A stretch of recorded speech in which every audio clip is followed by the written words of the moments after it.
Right, are you ready? Have you done your hair and makeup? Are you have you done are you ready for week 17 of the Pantomime Horse podcast, Kieron? Here we are. All right, Back here we in, go. just getting into our pantomime horse outfit. We should probably explain where that comes from. Did we ever talk about that? Well, why we say that? Probably No, everyone's we like, never why on no, we earth? never did. You started it.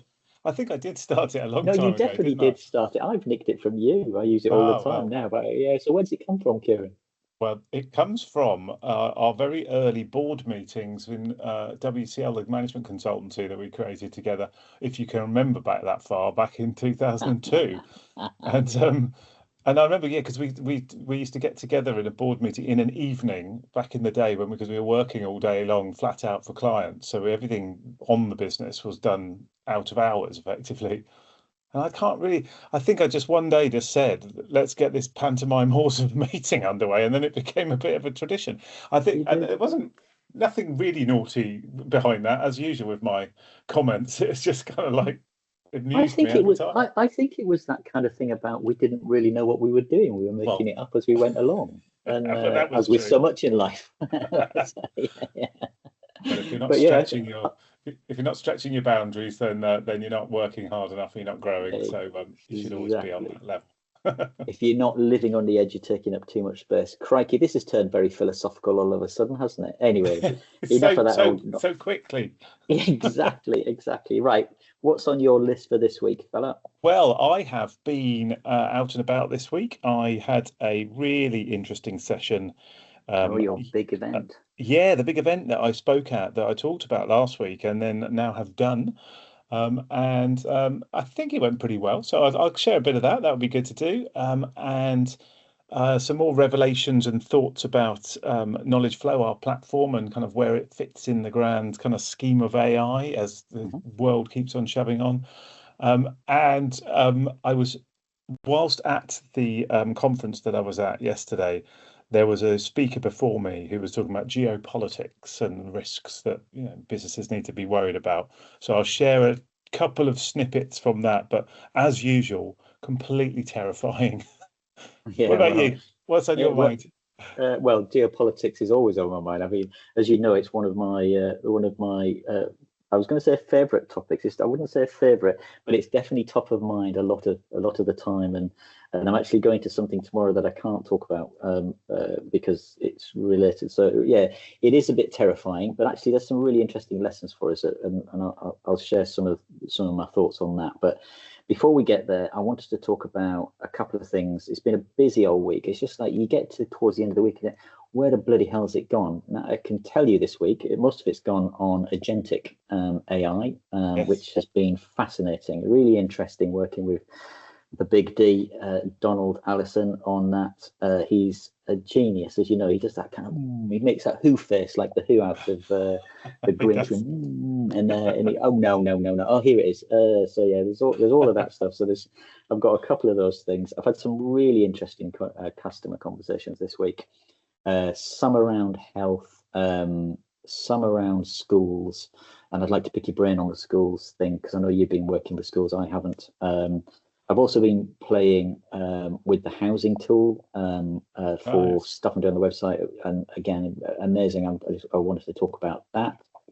I've got a couple of other kind of bits and pieces around security and large language models in general, and obviously not obviously, but anybody who's really into AI will know that Fable 5 came out yesterday, which is the latest from Anthropic and a Mythos product, probably is the best way to describe it. And so all of those things. So there's a shed load to get through. So we better stop waffling about bloody pantomime horses and get to the good stuff, haven't we? So yeah, let's start with your big event. Tell me about your big event. Our single listener will have already switched off.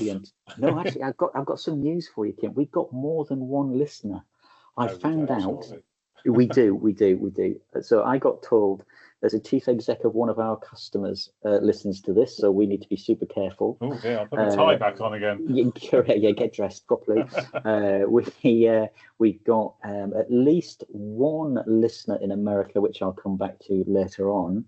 And we've also got, I've been contacted by another listener in the UK this week. So we or at least up to 3. Oh, actually, well, 3 that are awake and our audience that's asleep. So we're doing really well. That is good. 4 after 15 weeks is, that's got to be a new record, isn't it? This is week 17, so it's 17. Oh my word! You missed a week. You must have been asleep with Matt. Probably. Anyway, enough nonsense. Tell me about your week. Let me tell you about the. So I mean, really, all of this week has been focused on this this conference because it's in a sector. I'm going to be vague as always, but it's in a sector that I really don't know very much about.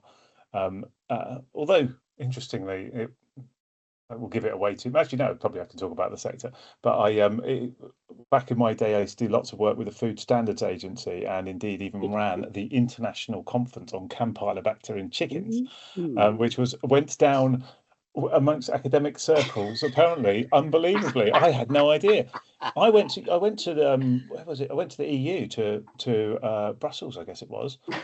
It was, and walked into the room and said, "Hello, I'm Kieron." They went, "Were you the facilitator that ran the international blah blah blah?" And I was like, "Yeah." And they were like, "We've all heard so much about it." That's actually that's weird. It was very peculiar because it's like properly deep science on foodborne viruses and things. Anyway, for a man with hidden shallows, that's a great accolade. Oh yeah, exactly. Well, it's just what I always wanted to be really well known for. Into my foodborne viruses expertise. Anyway, so it was a food business that I was speaking at, and so I was doing a load of research. What I was really trying to do, as I said, I think last week, is there were 60, 70 people in the room, all leaders of various businesses and their senior teams, and I wanted to give them as much practical, sensible AI advice and some inspiration whilst being interesting, hopefully. And so it took a load of effort just trying to find use cases, AI things going on in their sector. I was kind of nervous all the time on stage when I was sharing kind of examples, thinking, am I just saying words that you're just like, what's he going on about? We don't do this at all. So because I was sort of having to guess at a whole bunch of things with AI support in researching and etc. But I thought it went really well. The feedback immediately afterwards was really good, and sort of it hit the brief of being practical. People were clearer about what it is they have to do. Apparently, last year they had an AI session, and it was really, much more, I guess, quite advanced AI and sort of interesting, but no one really knew what they were supposed to do with it. Whereas I was trying to give them some real clarity. I went in a shirt and shoes, and I haven't done that for ages. I normally always do the t-shirt. You're in your t-shirt, in your tech bro outfit. Exactly, and I was a bit nervous, and I thought, this. I don't want to give them any reason to sort of be already going, oh, well, who is this chump? Because they probably already think AI nonsense. So I hope it's the Campylobacter fella. What's he know about AI? It wasn't he the foodborne illnesses fella? Didn't he do the badgers TB thing as well? I did do TB badgers, yeah. Interestingly, I didn't do TB. You say interestingly. Let's not get ahead of ourselves. No, that is true. So it was really interesting, at least to me. Here's my big reflection, though, is. So I mean, I could talk about what I talked to them about, but it's their content really. So I did it for them. So I'm not going to kind of make that too available for everybody. But I did do, as I think I said I might, the slide with Blockbuster, Kodak, and Nokia logos on. You could pick anyone really, can't you? But they're the big ones, and sort of just that whole threat of you might have a strategic moat that defends your position because you've been around a long time and you've got a load of customers and other things, but is it enough? And I kind of left it to them. I said, luckily I don't have to answer that, you do. So which was fun. But here's so big reflection from a group that I really didn't know at all, in an industry that I didn't really know very well. I think I've got to stop trying to read the room while I'm on stage. So when I'm facilitating, it's a very different thing. You need to read the room. I think you've got to kind of like see where the energy is and kind of decide, do I extend this session a bit longer because people are really into this, or do I shorten this one? when you're presenting, because there's obviously so much you're trying to do in one moment, your head's full of what am I going to say next, being articulate about what I'm trying to say now, trying to do it with passion and performance so that it's not just boring. All of those things mean that when you look out, you see a sea of faces. and I mean, I didn't see many people, if anybody, on their phone doing anything. So that's encouraging. They were all eyes on me. But at one point I thought, they're so bored. and all the feedback suggests that wasn't true. But at the time I had this sort of thought that went through, you know, they got that kind of weird thoughts that just try and trip you over. The seed of doubt at the back of your mind. I know, it was awful. And I was like, I don't need to hear that. And then I tried to speed up a bit because I was like, I need to just get, I don't know, do more content or get more energy, put more energy in. More energy. So so that was really good. Really, really interesting. And yeah, hopefully we can follow up with them. I'm so keen to, I mean, obviously we run a business in this stuff, but I'm almost more keen to kind of that they just do stuff than whether or not they do it with us. So but obviously it would be great if there was a possibility that we might be able to support them with some of the things they need to do. So we'll see. Let me pick up on your read the room thing, because I got nearly in the doghouse last night because Mrs. Watkins was a little bit tired and grumpy, and she hadn't had her glass of wine yet. And I kind of wandered down the stairs and just after work, and couldn't help taking the mickey. And my daughter Anna said, "Read the room, Dad." And I said, "I have read the room." I don't like what I see, so I'm going to carry on taking the mickey. Yeah, I'll be off now then. I'll be in a pub. Brilliant. Well, hopefully you didn't make it all the way into the doghouse. I didn't. I don't think so. We'll see. Very good. So what else about your big event then? Well, I'll do a bit more on that, and then I'd love to hear about the I know Agentic stuff, because I think that is I'm really excited about the Agentic Bid Writer. I think we need to shout very loudly about it. I don't think anyone's doing that, which is really interesting. It puts us way ahead. But let's come back. Were they not doing it in your I mean, it's a big old group you were dealing with yesterday, a big old organisation. Are they not doing things in this area? No, the most advanced use case is bringing data sets together. And being able to kind of natural language query across multiple data sets, which is great, really good. But there's no actual agentic stuff going on, as the proper definition of agentic is of actually the thing doing the work for you, rather than you having to copy and paste in and out and ask questions and things. Yeah. But no, they were preceded by this geopolitics conversation, which was terrifying as always. But the kind of key points I think from there that I took was, we're in a world where I guess I was a bit surprised by this, is if you're expecting things to return to normal at some point, whatever normal is, it's not coming back. The geopolitical world is changing. Globalization sort of movement seems to be changing, interestingly. You need to be prepared for a different kind of future, was the kind of message, really. Analog business continuity plans, that was a thing that really struck me, on the basis that apparently 1.2 million miles of undersea cables that transfer all the data. I know you know this stuff. There are many incidents all the time, but there's enough redundancy normally to kind of make it largely invisible to us. I think the quote was, it's like $800,000 to fix even the most minor one, and there's only 46 ships in the world that can lay cable. So if somebody wanted to be naughty and snip a few cables, you can completely take out a country's internet pretty much and stop them in their tracks. And if you are unable as a business to move to an analog variety, then you're really going to have a problem. So that was I was struck by that. And that, as you know, moves us on to thinking about our on-prem local LLMs, all that stuff we're looking at. Yeah, just to pick up on the geopolitical stuff. I mean, I have spent quite a bit of time in that world in the last 18 months, and it is really interesting. Yes, there are very few ships, and the owners of those ships are making a lot of money, but they're also vulnerable assets. You know, if one of those goes down, you can't lay a new cable, and all you need is a ship to drag an anchor across the cable to cause it some significant damage. It's easily done. It is such a vulnerability. Really interesting that, so for example, where I live, I have fiber, but I also have Starlink as a backup because it's not unusual for someone around these here parts to either dig up a bit of cable or indeed some of the substations get flooded. So having a backup is super important. And I was thinking about this the other day in relation to something else that we'll touch on, but it's that kind of, it's like an insurance policy, isn't it? It's like insurance for your car. Actually, the only reason people have got insurance for their car is because it's the law. Yeah, if you didn't have to, would you? Actually, lots of people wouldn't. Actually, lots of people don't. They drive illegally without insurance.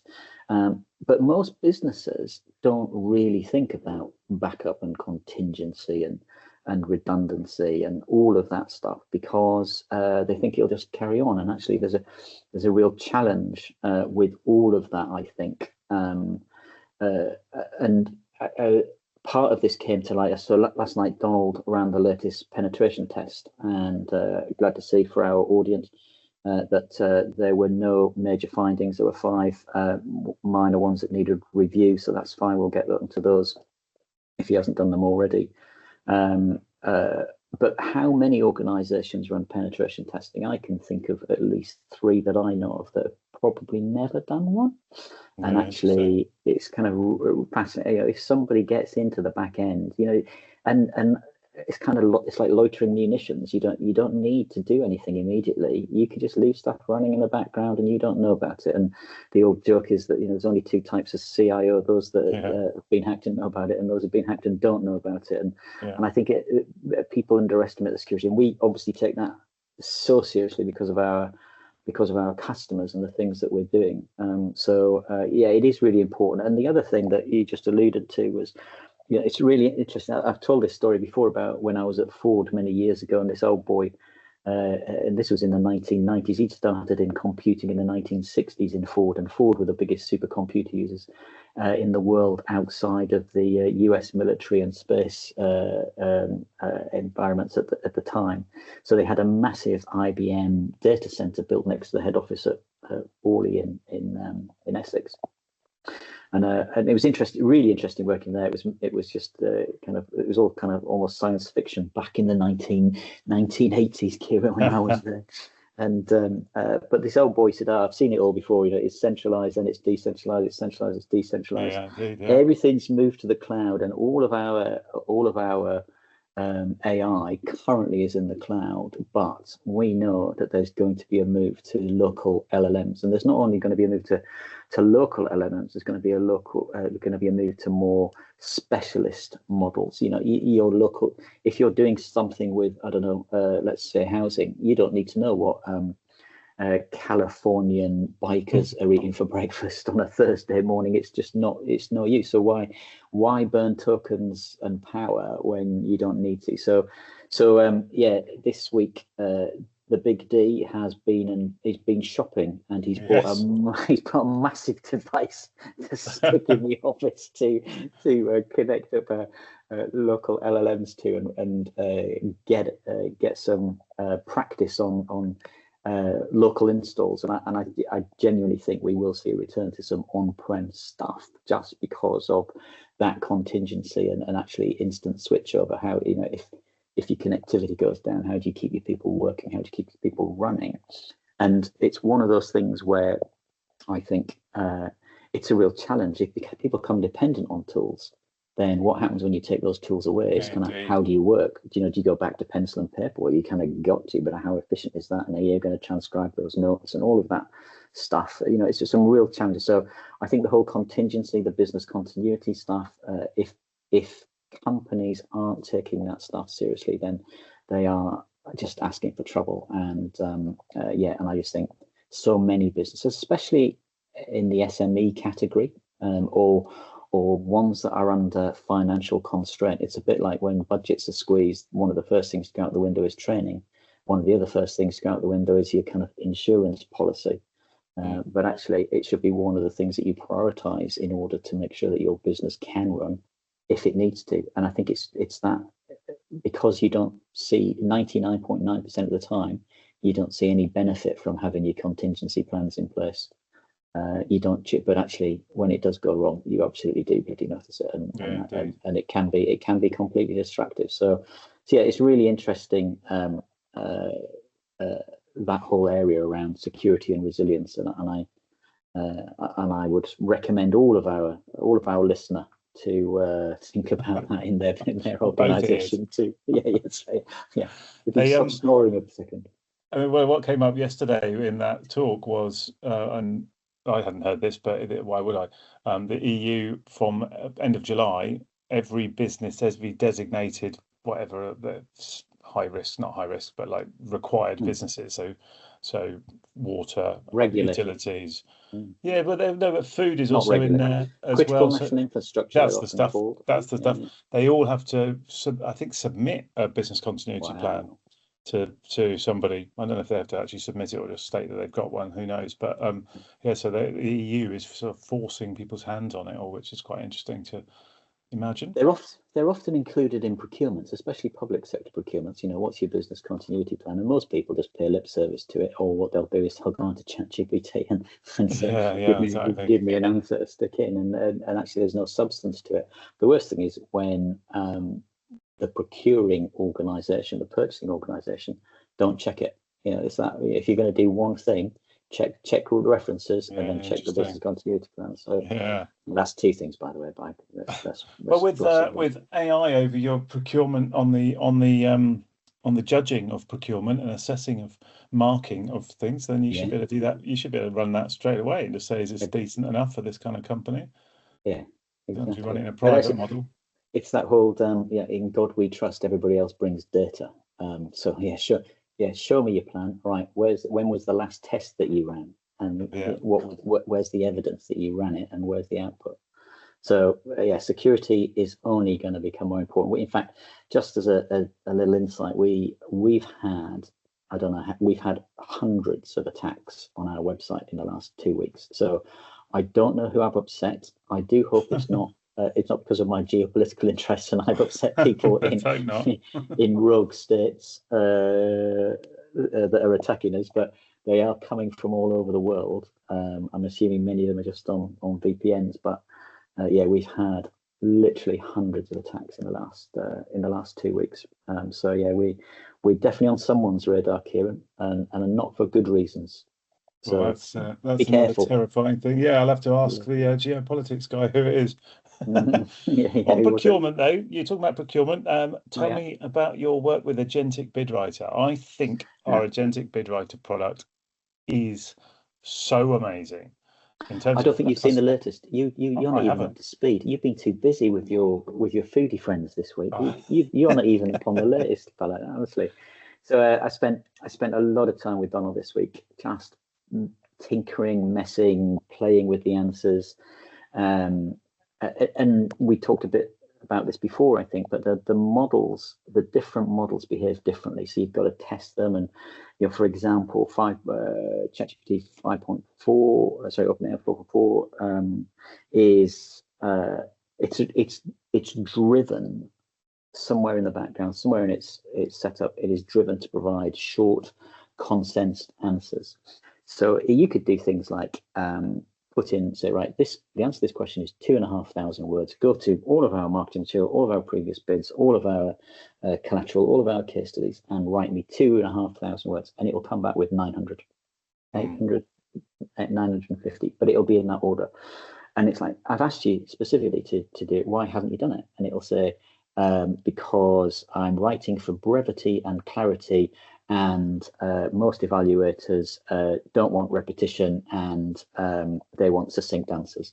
It's like, you don't know the evaluators, and they've asked for 2,500 words, and we've got a lot more case studies and exemplars and statistics and information that could go in there to advise it. So do it again, and then it'll come back and it'll do 1,300 words, and it's like, so you're still not using the maximum. Why are you not using it? And again, it comes back with so we've done a whole lot of work on saying, right, the intent of bid writer is to get it to between 60 and 80% ready, and then it needs a human to polish it and add in all the case studies and latest information etc. So we don't want to actually go up to 2,500 words, because then we've got to cut stuff out and da, da, da. So just do 90%, and then we'll let the humans do some tinkering, which is what we've done. And I can't remember exactly how many words. It's something like 12,000 words across 7 questions. And we kicked it off, and we went and had a cup of tea, and 45 minutes later, it had done a brilliant job of these things. So we ran it through the scoring mechanism, the evaluation, and it came back saying, right, these ones are 3 out of 4. These ones are 3 out of 4. This one's 2 out of 4. So why didn't it do? I mean, why didn't it just give me 4 out of 4 in the first instance? Yeah. Turns out that there's something in 5.4 that won't allow it to give you maximum marks. We've tried all sorts. So actually, if you put it into another model, it will give you 4 out of 4, but it won't in this particular. So what we're trying is moving it between different models and having a governor across the top to move things. So really fascinating. But the best thing was the feedback from the customer this week, which was and somebody that who is usually pretty conservative in their views, said, well, it looks practically done to me, so I'm not quite sure there's much else to do, which I was just gobsmacked at.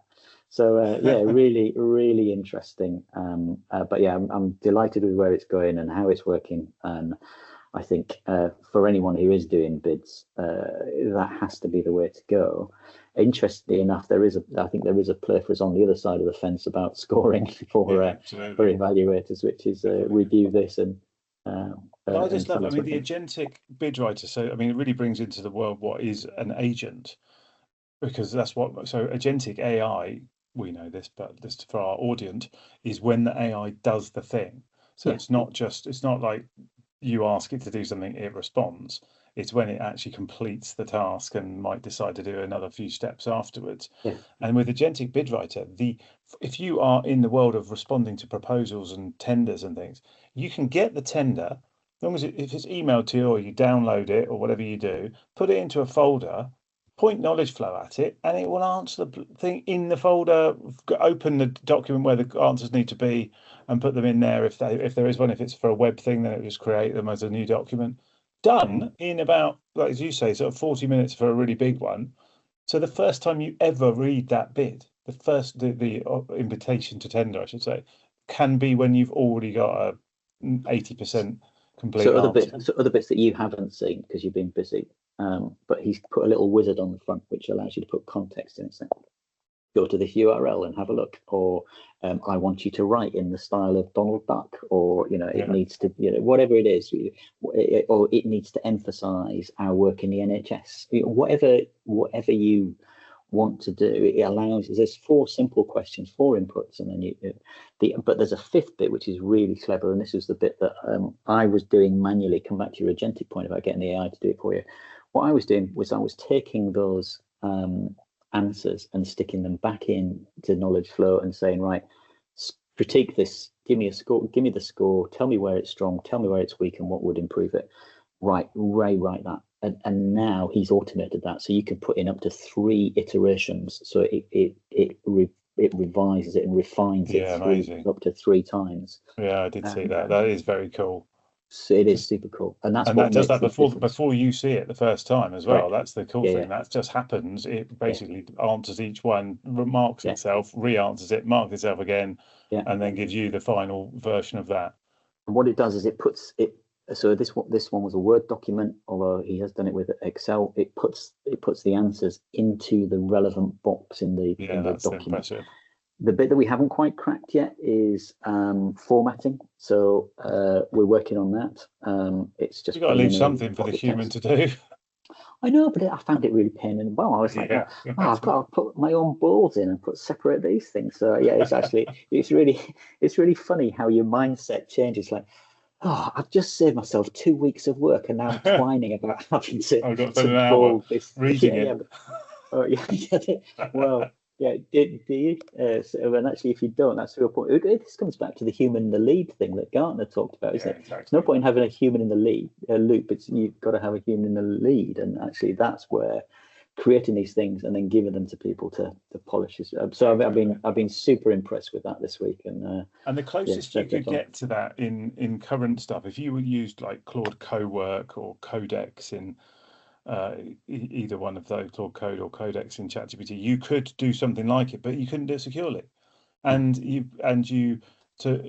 It's so token heavy because you wouldn't be using RAG on your own data. You'd have to dump all your previous case studies and all of that into somewhere that Claude could see. So that's a risk because there's pricing, there's your staff names, customer names, all your sort of secret source and stuff is in there. And then you would also then, to get Claude to do that, would burn a load of, I mean, you'd need to be on the pro plan minimum, and I bet you it would take about 3 or 4 sessions because it would run out of tokens on you, which is how Claude runs their manages their volumes, manages their usage.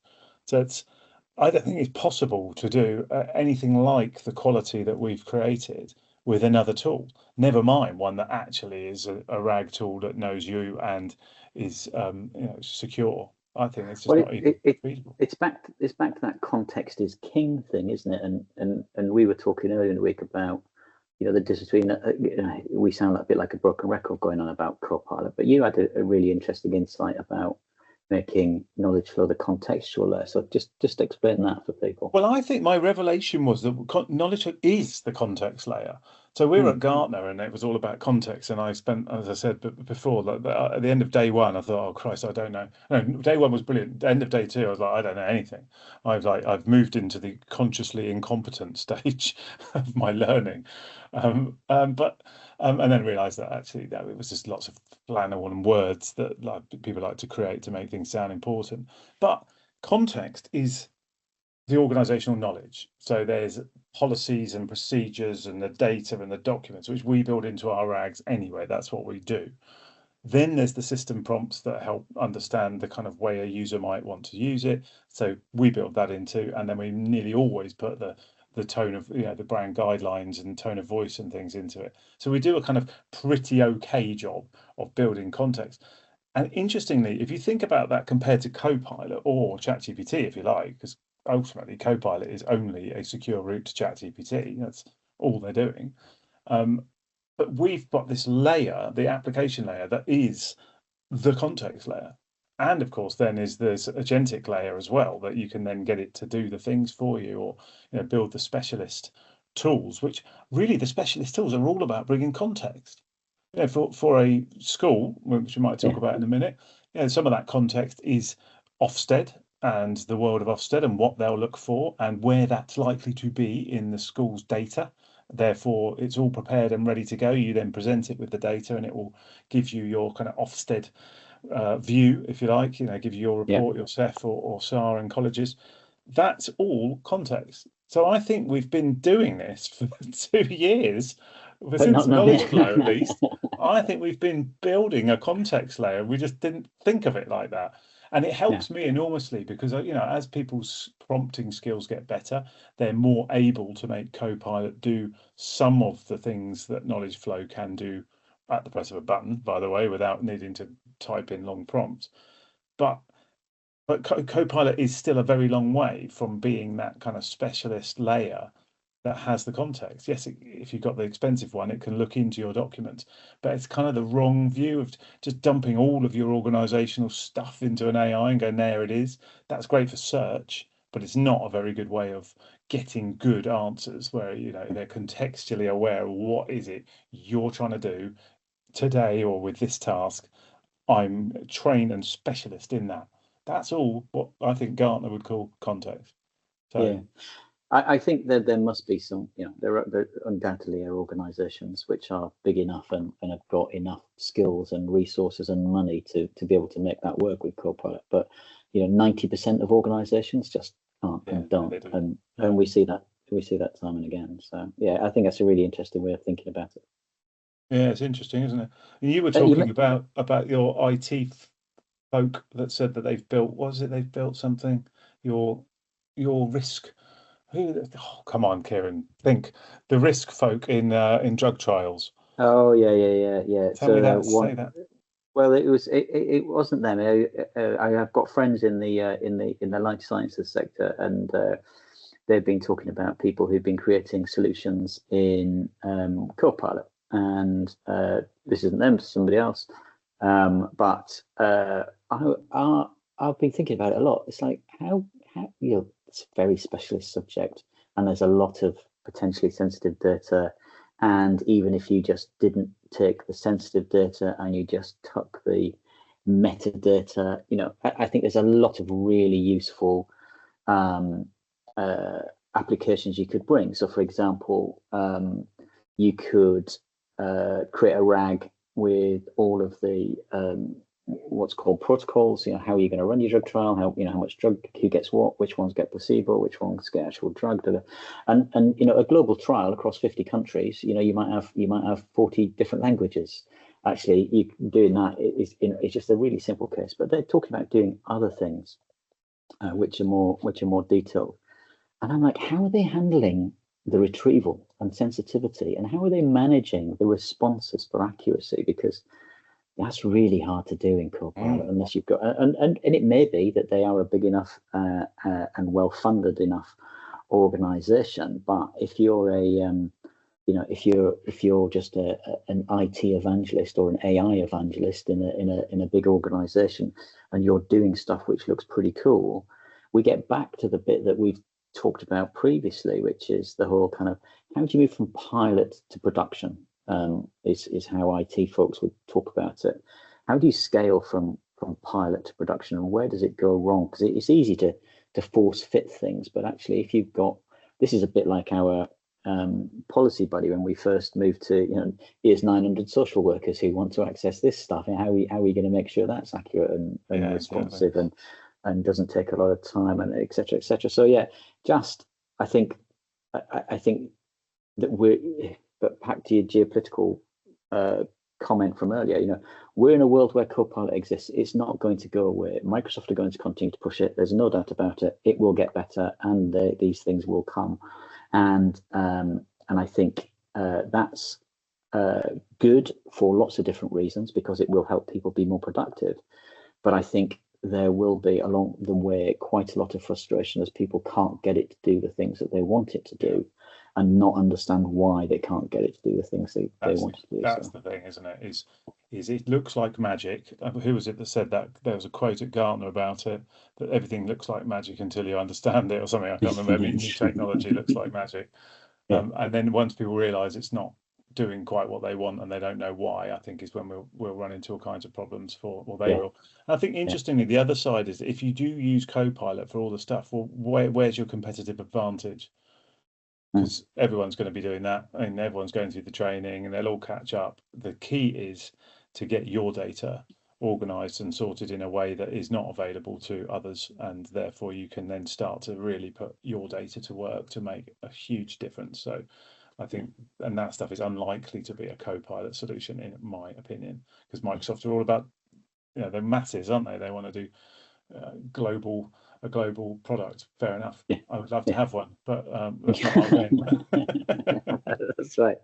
It's not our game. But speaking of what is our game, I want to talk about schools, because great. So in another, for background and for other people, Kieron and I worked a long time together in the Department for Education. So education is a big part of our sort of background and history. In another part of the world, we work with Everything ICT, which is a procurement framework for education, and they serve over 4,000 schools a year. So it's huge. And I was contacted this week by a head who is a customer of Everything ICT, which is nice. And he said, "I'm following you on leading AI, but I'd like to know more." And I've realised, one of the things I've realised is in doing some of the website stuff, is that we don't really push the education stuff that we've been doing in schools. We do push the FE colleges a lot, because we've got 20 odd, 25 colleges or whatever it is. We've got quite a lot of colleges doing some really interesting stuff. But we do have an example of a multi-academy trust that's doing really fascinating things. So but I don't really know what they are. I only know one of the products that they're using, which I think is Write My Reply, which is basically interesting enough, linked to other things in other areas like complaint letters in Yeah, GPs. But people are getting more sophisticated in writing their complaints because they're using AI, and that means exactly. you need to be much more careful. So how do you do AI versus AI in order to restore the balance? Have better So AI on your side. That's the that's answer. right. Yeah, correct. Yeah, get the better Yeah. one. So yeah, I'd like to know more about what we're doing with the Multi Academy Trust, so I can go back to this listener who hopefully Very will be good. listening to this podcast. Yeah, well, we've got a handful of schools. So the Multi Academy Trust is probably the most interesting because it is across a whole trust. You're correct that one of the current sort of new emerging problems for schools is the quality of complaints is going up. I heard of a 58-page complaint letter that Wow. went to one head, which must be fun. Of course, if you have knowledge flow as our RAG solution on that, it doesn't matter how big it is. You put 100,000-page letter in, if you like, it will still deal with it and answer it and give you a policy grounded in your policies compliant answer that you can send and in your tone of voice. So that's one of the things that it does. And of course, that why knowledge flow compared to trying to do that Copilot? Well, firstly, knowledge flow comes pre-trained on your policies and some of the education policies and regulations as well. And it has that consistent tone of voice, so any staff member using it will get the same kind of high quality response. So one of our schools, the head says that no one's allowed to send anything out the door that hasn't been through knowledge flow, because they know then it's going to be grammatically correct. It's going to, I mean, the amount of emails I get from my children's schools, and they nearly always are sent by the follow-up saying, just to correct what I meant earlier by my email. Interestingly, my kids, my youngest child's school, I've given them a knowledge flow platform to play with. I've given them Have you? access to our demo, our MAT demo Nice. tool, and I've noticed that all their emails are now. I haven't had an apology email from them in about the last 6 weeks since we gave it. They're all like well written, so I presume they are making use of it, which is great. So it's Can good in you that get the space. system prompt? Can you get the system prompt to write powered by Kieron's knowledge flow?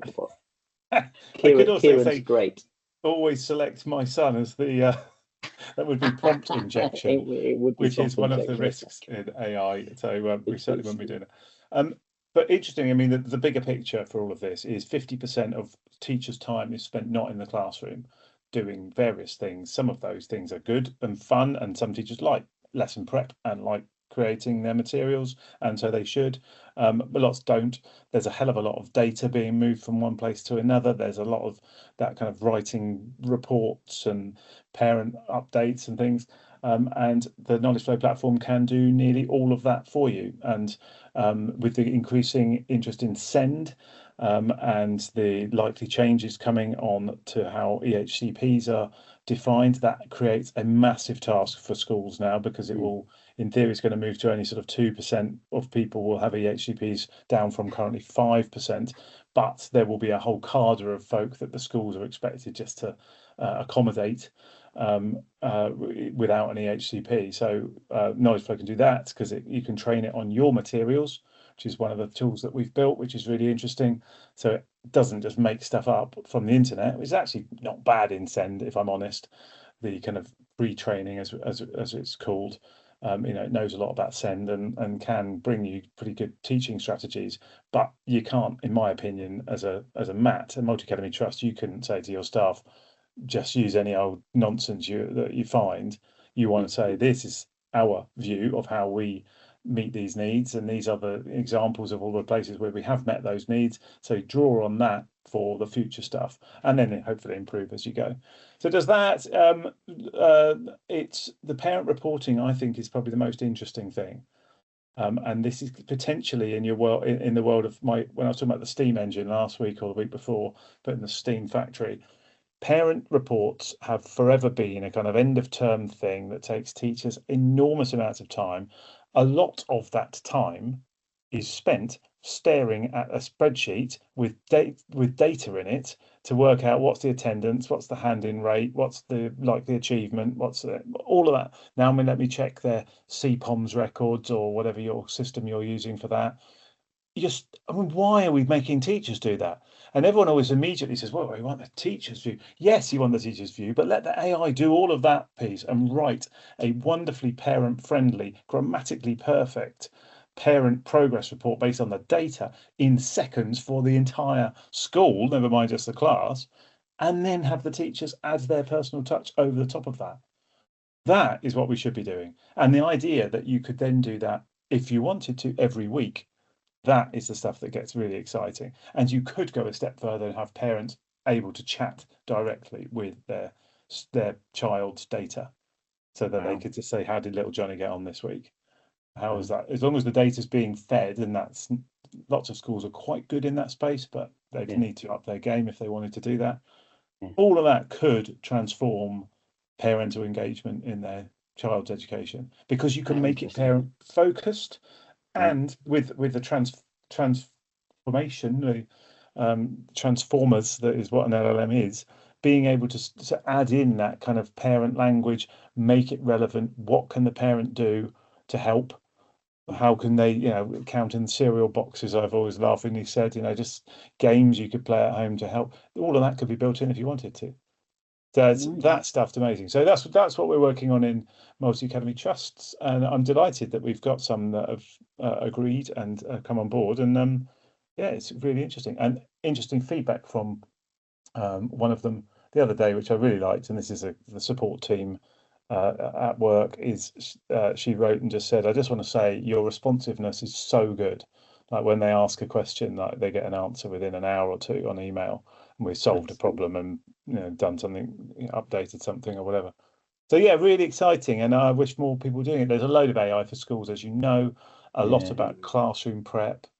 That it's a bit Marmite, that some people really like to do that lesson planning, but I always say to people, when you're prepping for lessons, you can use the free AI tools, because it's content creation. You're not bringing any secret knowledge to that. You can't put student data into those, but you certainly can use. And Notebook LM is great in that space, because you can do infographics and podcasts and on all kinds of stuff. So there are a lot of free tools in that space. We're not really that interested in that space. Our stuff is about that 50% of time that is all administrative, and we can take away and hopefully make teaching a whole lot better. And here's the thing I say a lot is, let's try and keep those best teachers doing the thing they came in to teaching to do. And it's the same in social work and the same in housing. People come in because they're passionate about the thing, and they leave because it's all admin and bureaucracy. AI can handle that. That's what Interesting. I love your passion, by the way. You do this thing where your eyes go out and stuff. If you're listening on Spotify, you won't see. So no, you won't. You have to watch the video to see his eyes pop out. Really interesting. I will go back to the listener and with a coherent story on some of that stuff. But I'm reminded of something that was flashing through my head. Was my niece is a doctor, and she's a very clever lady. I'm going to give her all the plaudits. She got her first from Cambridge in medicine. Wow. Became a doctor. She's actually leaving the profession because of lots of the nonsense, and actually it's just so sad that someone kind of so talented is and I'm not just saying that because she's my niece, but someone so talented is leaving the profession because of nonsense. It's not just admin. There's also a whole lot of structural problems in the NHS, which is lots of people are aware of. But I have been working with a couple of NHS related organisations, and we've created a couple of tools for them, which are just in test at the moment. One is around occupational health. So what we've done is I don't know why I say we, I mean Donald, has scraped all the publicly available health and safety executive documentation and put it into a RAG, so that people in that world can natural language query the 500 documents of guidance and information. So that's in test right now. First bits of feedback this last week have been really positive. So we've just done some tweaking to the settings this morning. We'll give it back to them to play with some more. And we've also done some stuff for HR managers where basically there's a set of reports when somebody has some kind of injury at work or whatever else, and it collates all of that information and puts it into a simple report instantly. So that's under test as well at the moment. Nice. So that's delightful. But here's the exciting thing, Kieron. As a result of doing some of this stuff, I have been invited this very evening to the HR&D Awards Northeast in Newcastle. Wow. I'm not sure what the D stands for. HR stands for Human Resources. I think it stands for Human Resources and Development. I think that's what it means. But I'm been invited, which is delightful. I'm delighted to be a guest. I don't have do anything other than go and enjoy myself and chat to people. But it does mean almost immediately after this, I'm going to have to get dressed into my penguin suit and then go on public transport across the Pennines to Newcastle, dressed like I'm going to the ball. So that'll be hilarious as I get on the train at Penrith. I guarantee I will get some looks, if not some commentary from my friends on Penrith station, especially the taxi drivers. I'm just waiting for them to give me some. Got a new job as a bouncer. I'm not big enough for that. I'm not. Well, that sounds like a wonderful evening ahead for you, and I'm sure it'll be most entertaining. I hope you have a good time. Yeah, I've got a final closing amusement that I picked up from what I saw on social media somewhere. Was if you treated your relationship as if you were ChatGPT, and the little thing which amused the hell out of me was your partner says, "Have you done the washing up?" And you go, "Yes, I've done the washing up," and it says, "No, you haven't," and you go, "You're quite right. No, I haven't." When AI hasn't done. I've seen that sort of thing many times. Yeah, you're right. I haven't done the thing. Yeah, that's right.